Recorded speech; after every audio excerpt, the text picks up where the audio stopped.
Mula sa pinakamalawak na newsroom sa buong Pilipinas. Ito ang Radyo Pilipinas News Update. Ay may palubog, nagpabuligan Robin. Sabot nga sa pagkahulog sa survey ni Senador Amy Marcos sa mga senatorial survey, ginpagawas naman sila ang video kundi makikita nga ginendorso siya ni Senator Robin Padilla, presidente sa PDP, Partido ng Demokratikong Pilipino. Niyan ay Pangulo Rodrigo Duterte.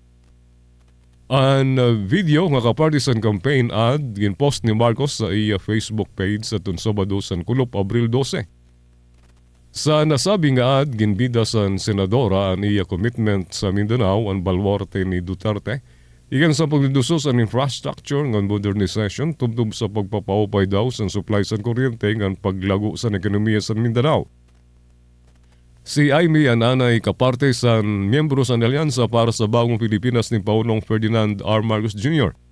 Tumigang sa nibistighan sa Senate Committee on Foreign Relations nga ginpapamunuan ni Senadora Marcos ang isyu sa pagdakup kananay Pangulo Duterte o rin na bagitan ni Pangulo Marcos ang iyangaran sa mga campaign rally.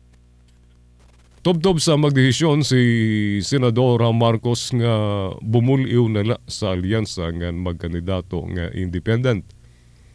Nga may naman na video yan nga nagsarang sa pag-endorso ni VP Sara kan Senadora Marcos.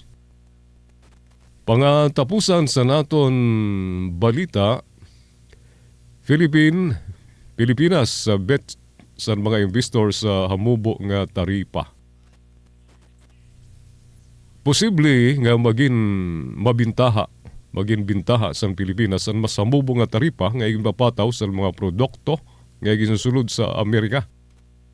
Isplikar ni House Minority Leader Marcelino Libanan mas ginikitaan Pilipinas na agud maghimos ang produkto nga dadadon sa Amerika tungod kay 17% nga taripa ang igin papataw sini. Nga katunga sa igin papatuman sa ibang mga nasod. Siring ni Libanan ang pwede maging silver lining sa Pilipinas ang bagong nga polisiya sa Estados Unidos.